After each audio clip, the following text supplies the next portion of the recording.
In the mind of a legalist, it's actually even more virtuous that I hate that person, but I have the Yeah, self-control yeah, not to break the command and yeah. murder them. Well, That makes me an even better who person. would kill a guy that they like? There's no challenge there. So, So it's yeah. So that's what legalism does. It turns the law inside out and upside down, right? And so Jesus says, no, mhm. that is not self-control. That might be self-control, but it's not righteous.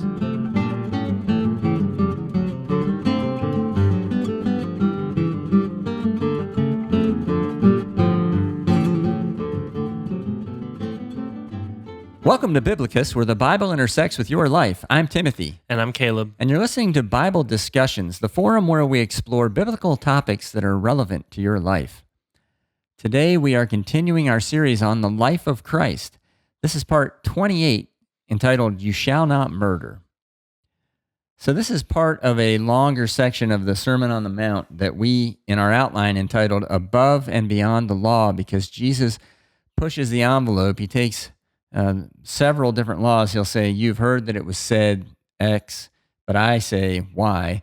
And so he adds on, it seems, to something, but really he's not adding anything new. He's pulling it back to the original intention and the meaning behind the law. Mm-hmm. Yeah, and then that's what, as we've said repeatedly, that's what a prophet does. That's right. To call you back to the law. Yeah, we've seen this before somewhere. Yeah. Yeah, he was basically pointing out that a kind of hyper-legalism had robbed the law of its true meaning. That just, if all you care about is, well, I haven't murdered anybody, so I must be a good person, but not why you shouldn't want to murder anybody, that there was something wrong with that approach to the law. Mm-hmm.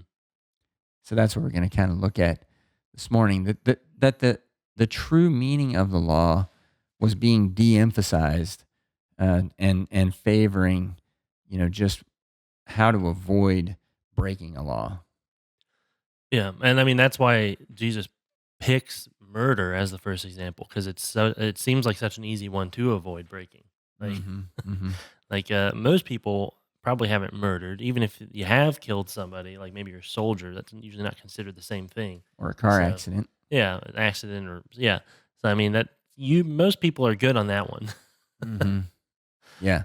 So what happened? The same thing happened in the time of Christ. The Pharisees were like, "Oh yeah, those are easy. Yeah, we don't even talk about those much, but we want to focus on the minutia of stuff. Like Caleb, have you been getting all the mint tithed out of your garden? I noticed there's a lot of mint growing. I just decided not to grow any mint, so I didn't have to deal with it.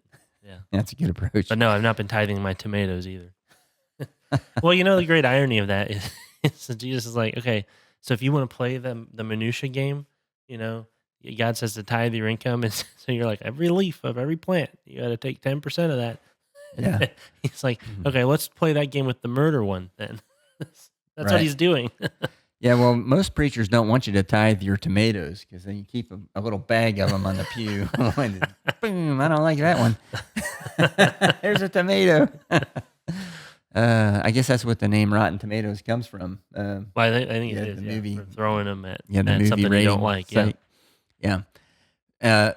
The point is that hyper-legalism is going to take away the emphasis of the law on relationships and place it on the rules themselves. And Jesus is trying to just tear that down, right? He's trying to tear down that hyper-legalism. But it's not enough to just tear it down, right? Well, yeah, you have to replace it with something. Yeah. And so he wants to emphasize holy living and holy thinking, as it turns out. And here's how he does it beginning in Matthew 5:21-26. You have heard that it was said to the people long ago, you shall not murder, and anyone who murders will be subject to judgment. But I tell you that anyone who is angry with a brother or sister will be subject to judgment. Again, anyone who says to a brother or sister, Raka, is answerable to the court, and anyone who says, you fool, will be in danger of the fire of hell. Therefore, if you are offering your gift at the altar, and there remember that your brother or sister has something against you, leave your gift there in front of the altar. First go and be reconciled to them, then come and offer your gift. Settle matters quickly with your adversary who is taking you to court. Do it while you are still together on the way, or your adversary may hand you over to the judge, and the judge may hand you over to the officer, and you may be thrown into prison. Truly I tell you, you will not get out until you have paid the last penny. So in the last episode we talked about how Jesus had emphasized, I'm not here to abolish the law, but to fulfill it. Right. And Yeah, he's not challenging the law. yeah, He's challenging their interpretations. but he also said in that section right before this that unless your righteousness surpasses that of the Pharisees, then you're not going to make it into the kingdom of heaven, right? And so now he starts to show us what he was talking about, and he begins with one of the 10 commandments. Mm-hmm. And again, like we said, he didn't pick they would really nitpick on stuff. If you're not allowed to work on the Sabbath, and that means you can't lift something this heavy. It's like, where's that written? Yeah, right. And he's saying, okay, let's play that game. Let's pick murder. Have you ever murdered anybody? Oh, of course not. I'm a holy man. It's like, okay, well, do you hate anybody? you ever insulted someone? Right. Okay, well, then you're guilty of it. Right. So let's look back and see where this law comes from. In case you're not familiar, in the 10 Commandments, it's in Exodus chapter 20. In particular, this one's in verse 13. You shall not murder. Somehow I think most people had heard of that one. Kind of cut and dry. There's only 10 commandments. 10 commandments. What?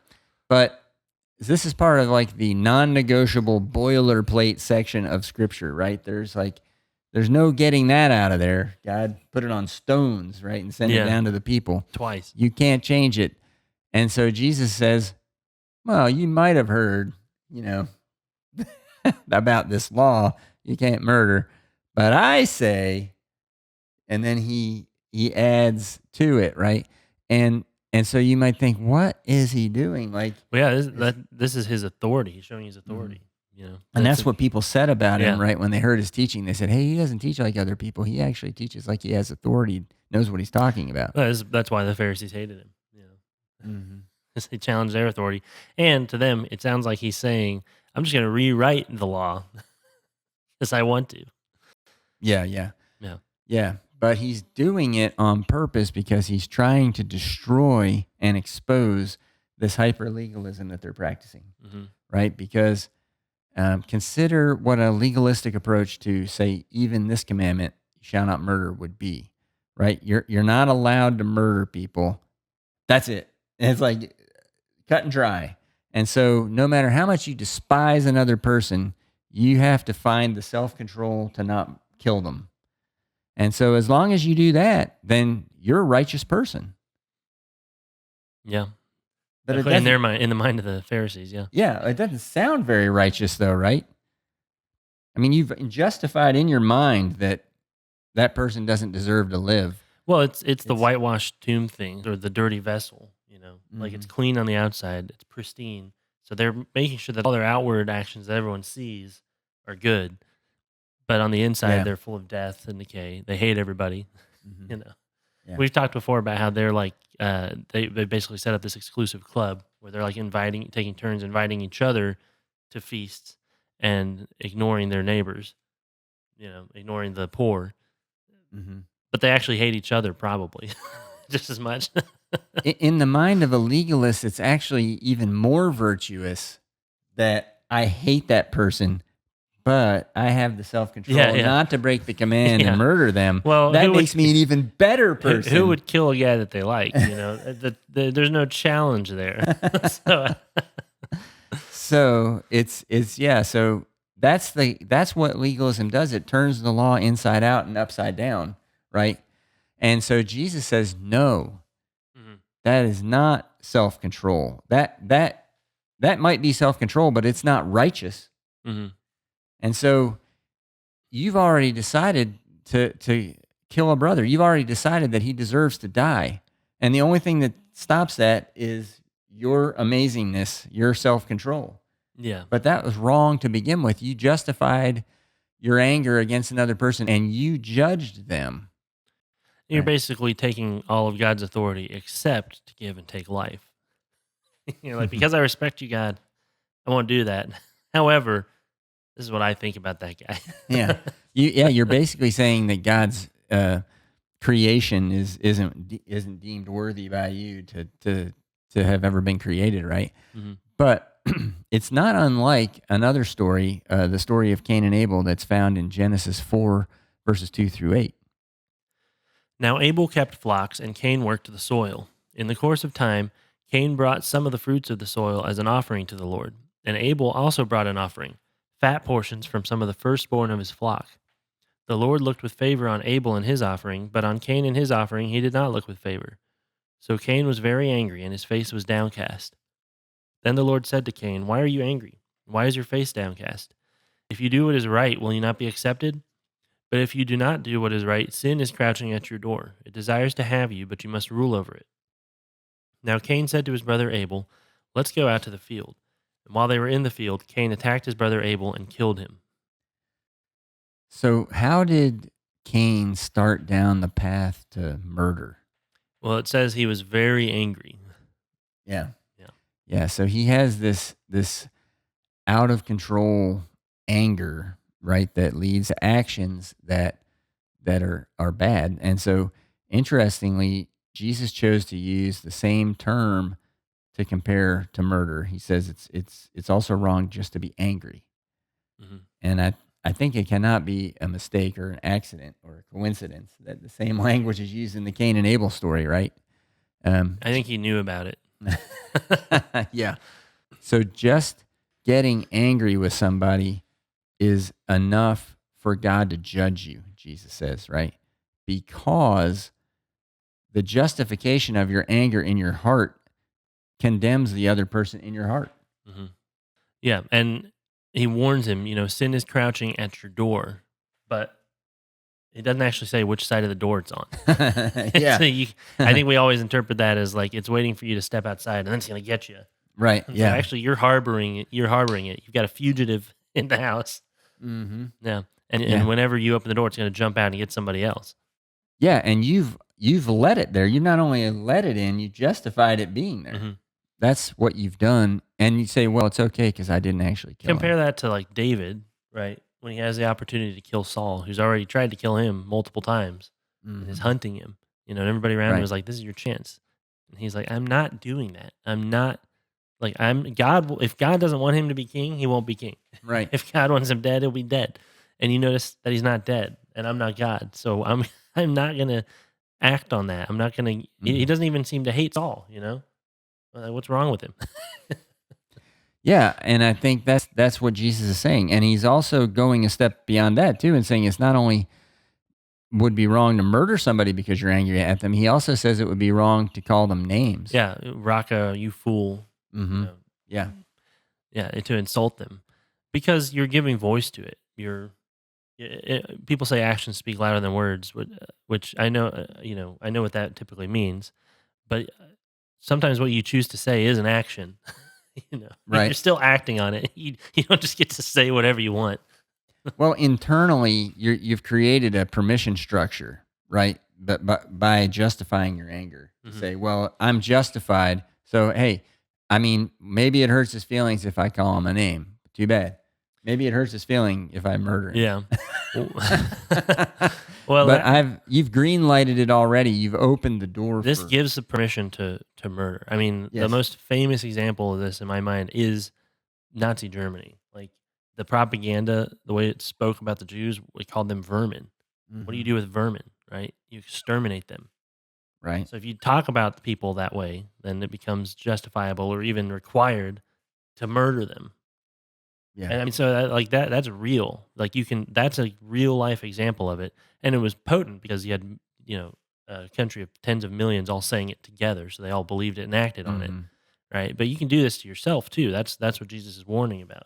On an individual level, you can do that. yeah. It opens the door for murder, right? And that's because your goal is always to justify yourself. It seems like human nature, right? But you wanna justify your legalism, right? Like I did checked all these things off. You got a whole big list that you keep. You want to justify your decision-making process, like, oh yeah, I mean, I'm angry and I'm justified. I'm not going to act on it because I have this amazing self-control, but I know that that person did me wrong, and so you're justifying all that. And anybody who's opposed to your justification is your enemy. Yeah, I mean, you really are taking the place of God here. It's like my will be done. Anybody who gets in the way is sinning. Right, and then now you're getting back to the bigger commandments, the earlier commandments, like we've talked about before. How it's impossible to break any commandment without breaking the first, at least, or all of them, maybe. Yeah. So there's a foundation upon which all of these are based, and Jesus goes back to that foundation because he says, even if you're just angry, you're going to face the judgment of God. Mm-hmm. And it's interesting the way he words it in Greek. You have different words for anger. That's right. Yeah, there's two basic words for anger in Greek, and they're even today, and then in ancient times, in biblical times, there's the word orge, which means a settled, abiding mindset of anger. That's what's interpreted as hate, and that's in English, and that's the word that Jesus uses. Mm-hmm. And then thumos, which is more of the agitated, boiling over emotion or temper. That's what we'd call that. Oh, he has a short temper. It's like not that he hates them. That's the distinction. Yeah, you kind of fly off the handle kind of thing. But it's short-lived. It's translated as hate usually. Mm-hmm. You harbor this just malice towards somebody. The orge. That's not something that just bubbles over in the moment because he opened the door into you. Right. Yeah, so this is one that you've actually thought about, the orge type of anger, and it's risen up in you from your justifications, right? From your thinking process. And he uses that term here because your mind's already made up. So he's not just saying, it's you need to deal with your hot temper, which is of course important, but this in his case he's saying what's really dangerous is when you make up your mind and set it on anger, right? Yeah. Against another person. Well, that's like cold-blooded murder, That's what they mean by that, is it wasn't like a heat in the moment kind of thing. Correct. It was calculated and planned and diabolical, yeah. Yeah, and he's saying there's a danger when you justify things in your mind that's going to lead to sin and eventually judgment. Mm-hmm. And it may not even be murder, right? But it's still going to lead to judgment. Yeah. Mm-hmm. Because you're going to sin. Well, that's how, and the way the way Jesus speaks in Matthew 5 is the Cain and Abel story, almost backwards. Mm-hmm. And where he says, verses 23 and 24, therefore, if you are offering your gift at the altar and there remember that your brother or sister has something against you, leave your gift there in front of the altar. First go and be reconciled to them, then come and offer your gift. Or, falsely offer the gift and then go get them out of the way. That's what Cain did. Yeah. Isn't it interesting how similar it is? I mean, obviously Jesus has the Cain and Abel story in mind when he's talking about this. And so Jesus says, make sure all your relationships have the priority over your offering even, right? Mm-hmm. People first. And that's, why is that, right? Because that's Cain. It may be that Cain's sin in his offering was that he already had hard feelings toward Abel. It doesn't tell us why the offering was unacceptable. There's theories, it specifies that Abel brought fat portions, the best portions. Mm-hmm. It doesn't specify it, so maybe it's that, or maybe it's multiple things. Yeah. Or maybe he already hated Abel for something. Yeah, and so God was like, why would I accept a gift from you and praising me for all the good things I've created? Maybe he didn't want to work the fields, Yeah. But he was the oldest son, so Adam works the ground, he has to work the ground. Right. Maybe he wants to hang out with sheep all day. Well, and so Jesus is saying in Matthew 5, right? He's saying, don't come offer something to God while in your heart you're thinking, I don't like this person that you created. Don't come with a gift saying, you're the best creator who gives me every good blessing, and I'm turning some of this back to you because you've blessed me so much, except for that guy you made that I hate, right? Yeah. It doesn't make any sense. Your mind's set against another person. If your mind's set against a person that God created, then your mind is set against God. Yeah. It's like saying, He shouldn't have made elephants. Like, just get rid of them. We need to kill them all. Yeah, So, right. what a stupid idea that was. Right. Anything. It's justifiable for mosquitoes, though, obviously. Yeah, that's the first question a lot of people want to ask is why mosquitoes when they get the chance. But Yeah. all right, so if you're in a mindset, this orge, mindset that you're angry at another person, you've already passed judgment on them in your heart, right? Then you're not in a mindset to bring anything to God. Mhm. So, Yeah, I mean, like, how are you going to give a gift to the Creator? Give your love and appreciation to Him while you're giving your hatred to your brother. that He created. Yeah. Yeah, crazy. So that's what happened, right? This is the sin of Cain. And, whether you commit murder or not, like Cain did, right? You're still subject to the same judgment of God that you are hating somebody in your heart. So, along this line, Jesus expands his teaching to go into the justice system. And so in Matthew 5:25 and 26, he said, "Settle matters quickly with your adversary who is taking you to court. Do it while you are still together on the way, or your adversary may hand you over to the judge, and the judge may hand you over to the officer, and you may be thrown into prison. Truly, I tell you, you will not get out until you have paid the last penny." Well, we long to be justified over others, right? That's why we want to go to court. We want to go to court and hear the judge say, he's wrong and you're right, and we want to have the satisfaction of knowing, even if we're risking everything, because the other 50-50 chance you've got is that the judge says, no, you're wrong and he's right. And you're like, So you're willing, like Jesus says, you're willing to flip the coin and go to court just to be justified, and take the chance that if you're not, you're going to be locked up for the rest of your life and your life's going to be ruined, right? Yeah. Well, and there's such an interesting distinction here between our like worldly law, secular law, and God's law. Is Jesus is pointing out the law was not just given to protect your neighbor. I mean, it was like, you don't kill him, Right. But it was given to protect you internally, protect your heart. I mean, the beginning of the law, it's like God doesn't need protection. So why is it telling you, not to have any other false gods and all that? Because what's in your heart? We talked about when we did the 10 Commandments, the series on it. We borrowed a lot on Luther and his description of the first command, that a God is what you fear, love, and or trust. If you trust in money, that is your God. If you fear death, that is your God. So if you fear, love, and trust God above all things, then you're keeping that commandment. So it's about what's happening in your heart. Now, it's also about protecting other people from wrong things that can happen. But in this case, what Jesus is saying here is you can't even despise your neighbor. The way Luther describes this, and basically the whole second table of commands is, what does this mean? It means you have to look out for the well-being of your neighbor. It's not enough to not steal from him. You actually have to guard his property and help him prosper it. So these commands are concerned about you and about your well-being. Are you going to be like God and try to prosper people, try to bring them, abundant life, try to help them with those things? Or are you going to turn yourself into like a devil on the inside? It's concerned about you too. The secular law doesn't really care. It's just like, well, this guy was wrong, so you're going to jail. Yeah.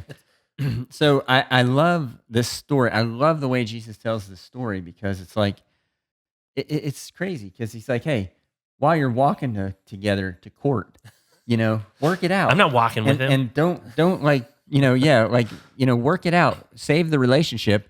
And, this is just some trivial matter over whatever, some dollars, whatever it might be. But this is a person right next to you. So he puts this picture as like the two guys on the road to Emmaus or something, just walking down the road together, like buddies. Hey, what are you going to court for? Oh, I'm going there to prove that you've defrauded me and to get all your money.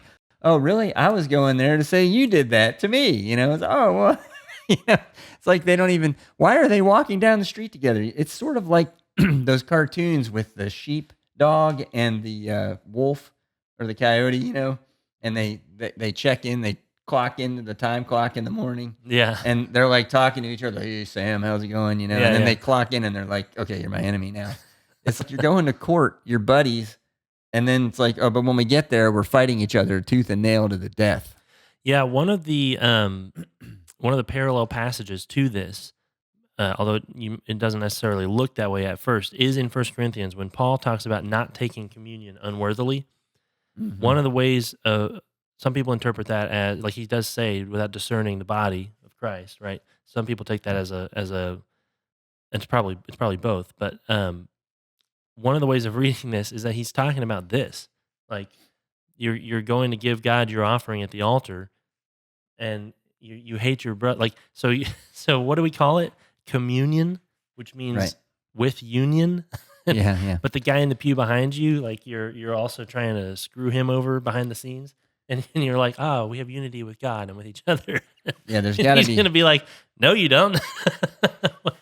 Yeah, there's got to be a horizontal and vertical relationship, Yes, right? yeah, Like no it's one, unity. That's what it means. No one who hates his brother can love God, Right. The brother you've seen, but the God you haven't seen. Yes, and that's another way of it's the same thing. He's protecting the relationships. Mm-hmm. You know, you can't go and in the Old Testament system, right, sacrifice your sin offering while not, even being sorry for the sin of hating your brother. Yeah. And you can't go and claim unity with the brother that you hate. It's ridiculous.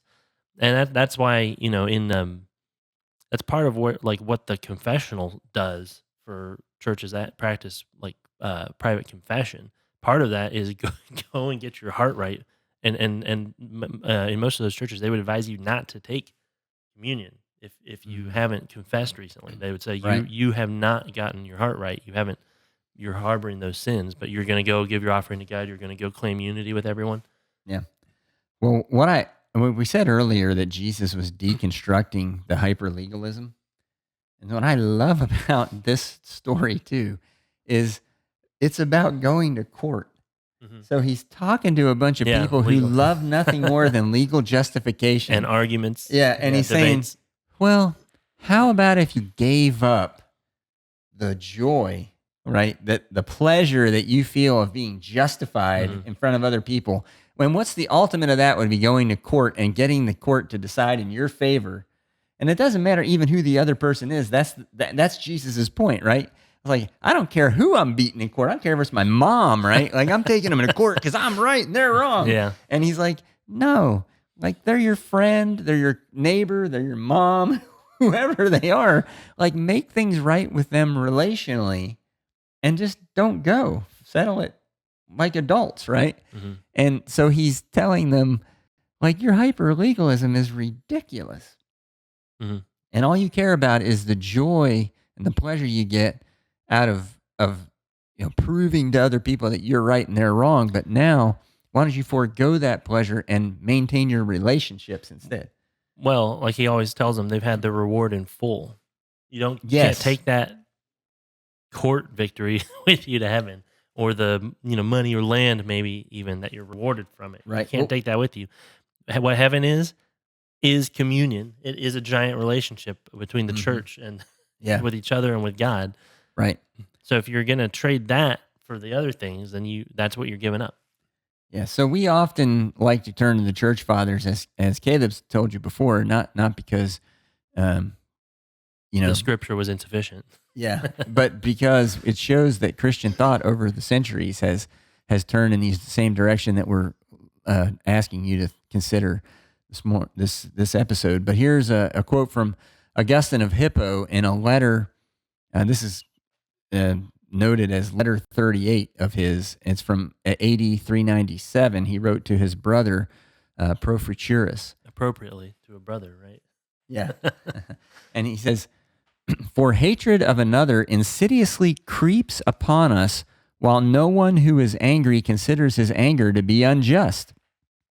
For anger habitually cherished against anyone becomes hatred, since the sweetness which is mingled with what appears to be righteous anger makes us detain it longer than we ought in the vessel, until the whole is soured and the vessel itself is spoiled. Wherefore, it is much better for us to forbear from anger, even when one has given us just occasion for it, than beginning with what seems just anger against anyone to fall through this occult tendency of passion into hating him. We are wont to say that in entertaining strangers, it is much better to bear the inconvenience of receiving a bad man than to run the risk of having a good man shut out, through our caution lest any bad man be admitted. But in the passions of the soul, the opposite rule holds true. For it is incomparably more for our soul's welfare to shut the recesses of the heart against anger, even when it knocks with a just claim for admission, than to admit that which it will be most difficult to expel, and which will rapidly grow from a mere sapling to a strong tree. Anger dares to increase with boldness more suddenly than men suppose, for it does not blush in the dark when the sun has gone down upon it. That last sentence there, that's a reference. Don't let the sun go down on your anger, right? Yeah, I think it's Ephesians. Yeah. Yeah, and he's saying, because if you do that, it will grow overnight. Mm-hmm. Yeah. That some of these quotes are always a bit difficult to read. I had trouble reading it for sure. As they've been translated from Latin, probably, and maybe in an archaic translation. If it's something that's free to access. But the whole point is he's saying that the harboring of anger grows out of control, right? And therefore, don't even the just anger, which he says, you always think it's just anger. Yeah. Because you're playing God. Well, if they oppose my will, it must be wrong. So therefore my anger is always just. And he uses that analogy of a guest, He's saying it would be better to accidentally entertain, bad company in your home, in the hopes that you'll make good friends. Right. But don't do that with you don't thoughts. shut everybody out. Like, well, some people are bad, so I'm not going to talk to anybody. Right. Which is consistent, right, with the focus on relationship and hospitality. Yeah. That if this whole command is about relationship. So then he flips that around for the anger, and he's like, how about just no anger? Even if that means you could be justly angry sometime, you just don't admit it. Right, yeah. Yeah, and I think he also talks in there about the sapling that grows to a tree. And that made me think about episode 83, one of the sayings of the wise, number 29. We talked about not worrying. And they had that passage in there, do not fret about an evil person. Mm-hmm. And we talked about how that word fret in Hebrew came from the root that meant ember, a glowing ember. Mm-hmm.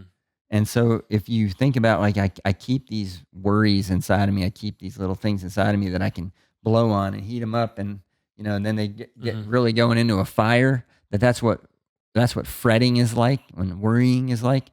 And the same thing's true with anger. We often talk about anger that way, about an ember that's blown on and heats up and flames up. And I think that's kind of what's going on here too. And what Augustine's talking about is, it's like holding on to that ember that you can use whenever you want to and reignite it, and get that little sapling, as he calls it, and grows into a tree. And that lets it grow when you want it to. And anger does that to you and grows out into these actions. It's like stowing away gunpowder under your house, like, just in case I need it. Yeah. And the whole thing blows up.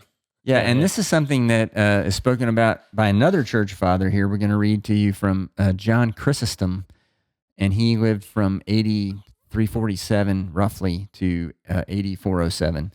And this is from his homily 16 on Matthew. Let us now ask those who reject the law, is be not angry contrary to do not murder?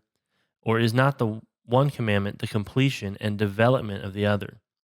Clearly the one is the fulfilling of the other, and that is greater on this very account, since he who is not stirred up to anger will much more refrain from murder, and he who bridles wrath will much more keep his hands to himself. For wrath is the root of murder, and you see that he who cuts up the root will much more remove the branches, or rather will not permit them so much as to shoot out at all. Not therefore to abolish the law did he make these enactments, but for the more complete observation of it. That goes back to like what, what I was saying at the beginning. Is like, so you want to be nitpicky about the law? You want to get down into the minutia and overcorrect everything? Well, let's do that with the one of the biggest ones that you think you have no problem with. Yeah.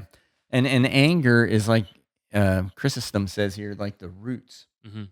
And Goes back to that and tree thing. the murder is the branches Yeah. that grow off That's of the tree. That's the tree. Yeah. If you take care of the roots, there's not going to be any branches.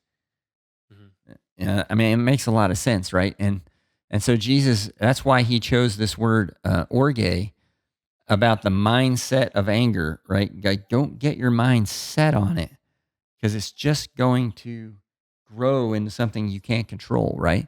And so we've got to cultivate a better mindset for ourselves and how we treat other people, Hmm. right?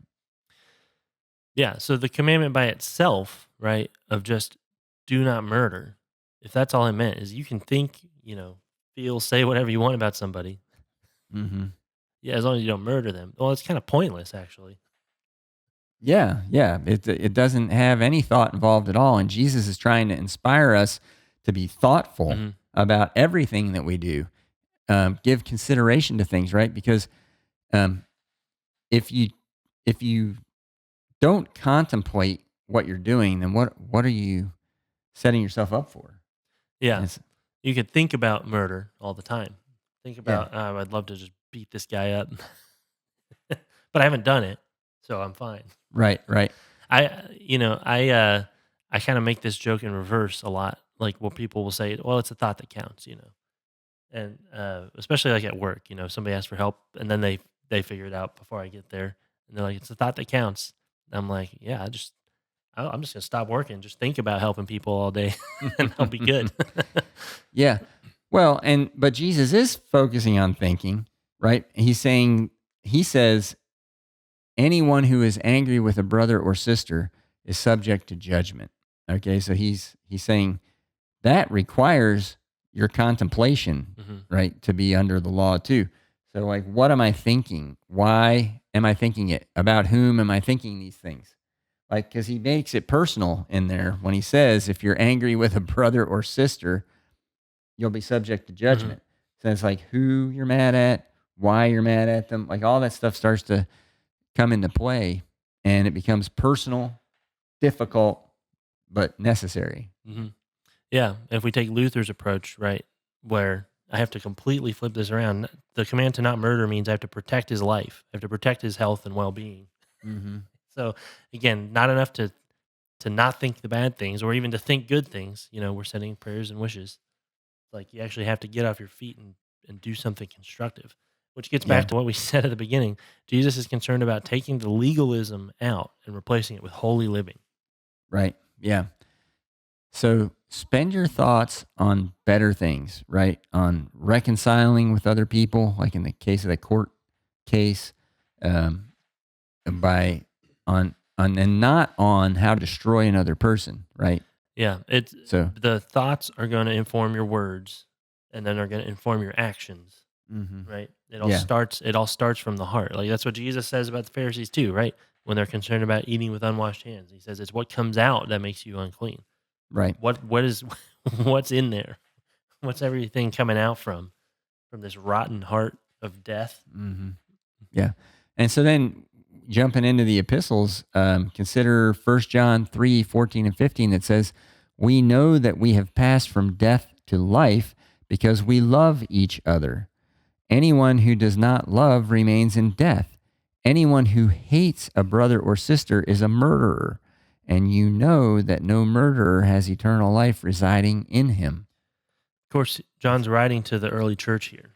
Mm-hmm. And this goes back to what we were saying where you can interpret that as like you can't even take communion if you are not right with people like in your church, if you're Yeah. if you got some feud going on, you need to settle that. Yeah. Like you have no right coming in there and declaring unity with them if you haven't settled that.